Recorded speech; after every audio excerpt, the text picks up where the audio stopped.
Welcome back to the Tracy Take. I am Tyler here with my brother Ryan, and today we are doing the New England Patriots 3-round mock draft. We did a full 3-round mock draft for all 32 teams, and these will be the Patriots selection. But before we do that, we have a fun announcement. If you like putting a couple bucks down on the game that you're watching in front of you, or if you like betting on horses or football games during the season, click the link down below. We have partnered with BetUS, and for all the first-time players that are joining their site, it's a 125% match for the first 3 deposits. So as I said, Masters are coming up. You got the Triple Crown horse races are coming up here real soon. Football season's not really that far away, or if you want to bet on who's going to be selected first in the draft, click the link down below and get a 125% match for that first deposit. While you're at it, like the channel, subscribe to like the video, subscribe to the channel, and also ring the bell to get notified whenever we create new Patriots content. Ryan, let's pull this up here. So we want to talk a little bit about the Patriots and what they've done so far on the offseason. I think they've made some good moves overall. You're the Patriots fan, so I'm just going to kind of hand it over to you. What do you think of the Patriots offseason so far? Yeah, I mean, I think starting at the top with the firing of Bill Belichick and moving on to Gerard Mayo, I like that move. I wish they would stop bashing Bill Belichick in the public media, but that's neither here nor there. And then also, I think too, the next move to come would be the Mac Jones trade. Everybody needed a fresh start in that situation, and I also think if you look back at last year, there was just some coaching blunders, and then also I think Mac lost them probably 2 of the 13 games. The first one that comes to mind is the Indianapolis Colts game in Germany, where Mac Jones threw an interception when there was a wide open wide receiver. So yeah, that to me, I think everybody just needed a fresh start. Devontae Parker, good riddance. I wish you could take Juju Smith-Schuster with you. Trent Brown, also good riddance. And Jalen Mills was a rotational cornerback. And so that really kind of does it for the departures. They did a really good job, I think, of bringing back the solid players that were on the team. And really, I think this team underperformed last year. And I think that's kind of what the front office has said to the public by what they've done, especially bringing back everybody from Mike Onwenu to Fernie Jennings, Josh Uche, Kyle Duggar, right? A lot of, I think, core pieces, and no Hall of Famers or anything like that, but just good players, right? And I think that's right now you have some good players that hit the market and you brought them back. I do like some of the additions. Antonio Gibson is definitely a different style running back than Ramondre Stevenson. Still has 3-down capabilities, but is going to be primarily a receiving back. And then KJ Osborne, another good, I think, wide receiver weapon that could be a 2 or a 3 if they're able to go out and get a number 1 wide receiver with the 34th overall pick. So I like a lot of the moves that they've done. Nothing super splashy. I wish they could have got Calvin Ridley, but again, you win some, you lose some on that one. Yeah, it's these have just been some of the notable additions or re-signings or departures as well. But in general, I would say I agree with you on the departures. I absolutely replaceable guys, or if not guys, that you're just glad that they're gone. For both parties' sake. But then on the additions aside as well, some of the names that you have mentioned, they're just solid players. As you mentioned, they seem like the players that would be on a Patriots division winning team. They're not going to be super sexy, not going to be number ones on any other team at all, but they just fit to kind of what the Patriots organization is going to be looking for here. And they're all going to be playing around a new young face that's going to be leading the team here in our mock draft. If we want to pull up their first pick, we have them going with Drake May here at the quarterback position.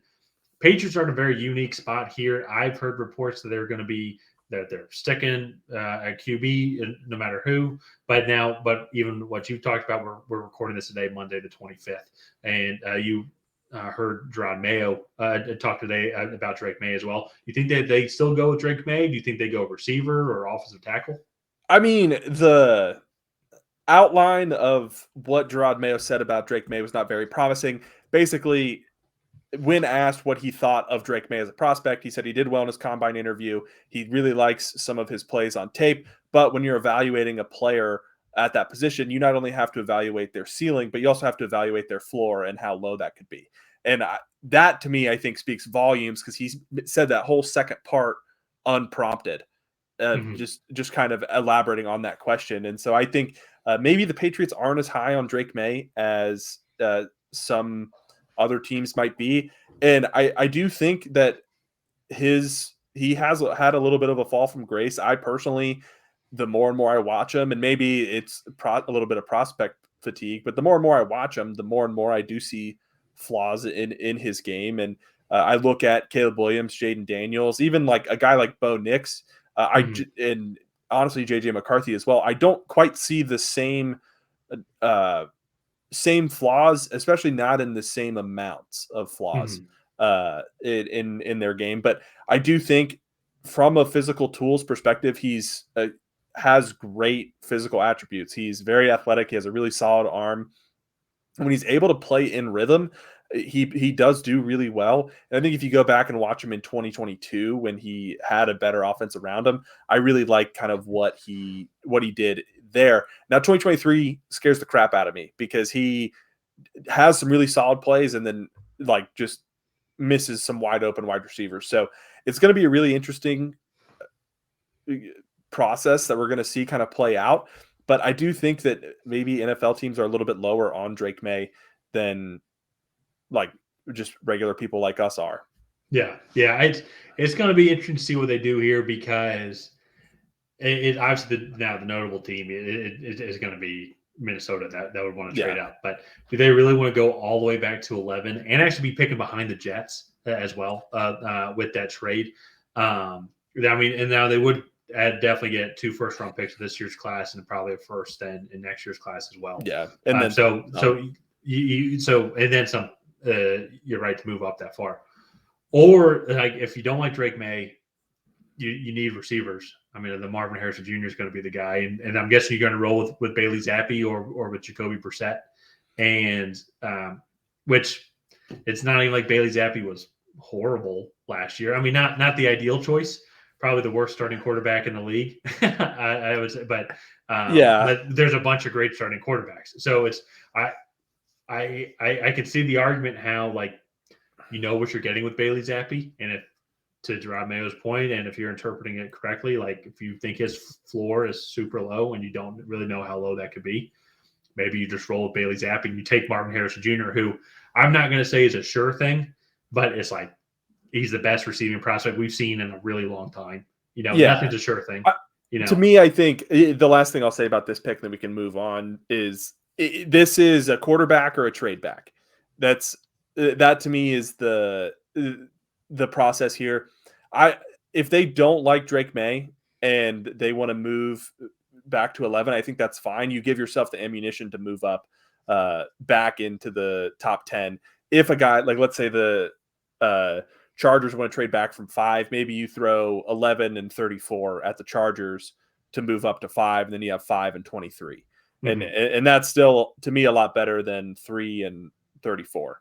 Yeah, So and then you yeah, also still have the future first next year, and that to me I think makes a lot of sense. Another thing Gerard Mayo said in that press conference was the only guaranteed thing in the draft that you could get for a pick is if you trade back. That's the only thing where you actually know what you're getting for a pick. So mm-hmm.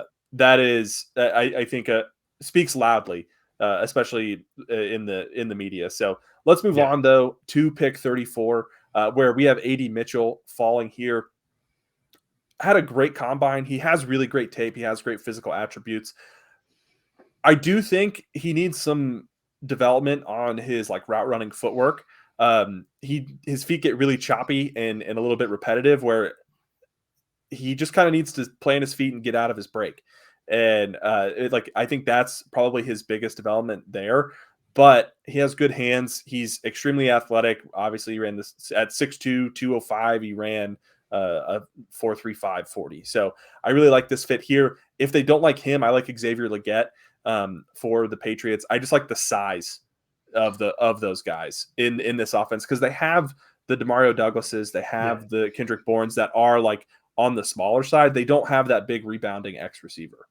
Yeah. No, I that was going to be my point exactly. I think AD Mitchell would fit perfectly to kind of what they're looking for here, and I can see them going with AD Mitchell here if he falls that far. I personally now am starting to believe that maybe we let AD Mitchell fall a little bit too much. But I think that goes to show like you can make an argument for a lot of the players in this class to be taken in the first round. Yeah. I think AD Mitchell is going to be taken in the first round here, and so it's going to be unique to see where he falls. If he's here at number 34 and they go QB with the first overall pick, then I think I think like this is going to be a great 1-2 punch here as well. And I think the biggest need I would say for the Patriots outside the quarterback would be receiver here, just because they need to have guys that their quarterbacks can throw to. That was one of their biggest issues last year. So I think if we go to the third round pick, it's not that I love the player a lot. I think they will double up on receiver in the draft, maybe not in the third round, but if they go get a guy like Malachi Corley, a guy that you really like as well, I know it would be back-to-back receivers, but I think it just goes to show honestly how good the team is overall, like in the trenches and even on the defensive side of the ball with some of the additions that they've added. But I think it also goes to show how anemic they are in the receiving room as well. Yeah. They just keep adding on just more guys that you can rely on. Yeah, and another thing to kind of add on to why we doubled up at wide receiver here. One, Malachi Corley, completely different skill set. He's going to be that gadget, like Debo-esque guy that you just want to kind of manufacture touches, right? Get him involved in the screen game, right? Maybe easier routes down the field, especially as he kind of learns and develops, because that is his weak spot, is the actual like route running prowess. But the Patriots, they did just go get a new wide receivers coach. I think that they could develop wide receivers better than they have in the past. But he's also going to be a guy that's going to get on the field, like I said, in those manufactured touch situations. You can line him up in the backfield. You can line him up really out wide. Get him, and again, like just get him the ball. Sorry, I have the hiccups. Just get the ball in his hands, because over half of his receiving yards last year came in yak situations. So I just really like this player. I want to say too, I wanted to go tackle with this pick. However, Patrick Paul, Karan, and Megdege, kind of the last of the tackles that really could play on that left side, were off the board at this point. They both went within 10 picks before. So maybe if they want to get one of those guys, they have to move up from this pick to go get a tackle. The next guy that came off was at 84, who was Blake Fisher. That was going to be the guy. Yeah. But even then, he was primarily a right tackle. He's still young, so he could still make that switch. But at that point, they would have 3 right tackles on this roster and no left tackle, where I would rather them go and get another wide receiver that's going to compete. And at this point, I don't think Juju Smith-Schuster is going to be on this team in 2024. I think they're trying to find a way to offload him for like a conditional 7th. And then maybe just manage the cap hit that they have to take there. I think they'll give a conditional 7th just to get him off the roster. Honestly, at that point, the only reason that he hasn't been cut already is because I think he has a $13.5 million cap hit in 2024. Yeah. So that's just a little too much money to cut, whereas like Devontae Parker was like a $6 million cap hit. So twice as much. But again, all in all, the Patriots, everything that they should be doing should be focused around supporting a young quarterback. And even if they don't get that young quarterback in this draft class, they either need to be gathering ammunition to go up and get a guy in next year's class, whether it's Shedeur Sanders, Quinn Ewers, right? I think that class is going to have 2 or 3 guys at the top that could really be impact players. And if they do get that guy in this draft class at 3, or whether they trade back to 11 and draft like Bo Nix or a JJ McCarthy there, then I really think that picks 34 and 68 should just be, what do we need to put around this guy to make his chances of succeeding as great as possible?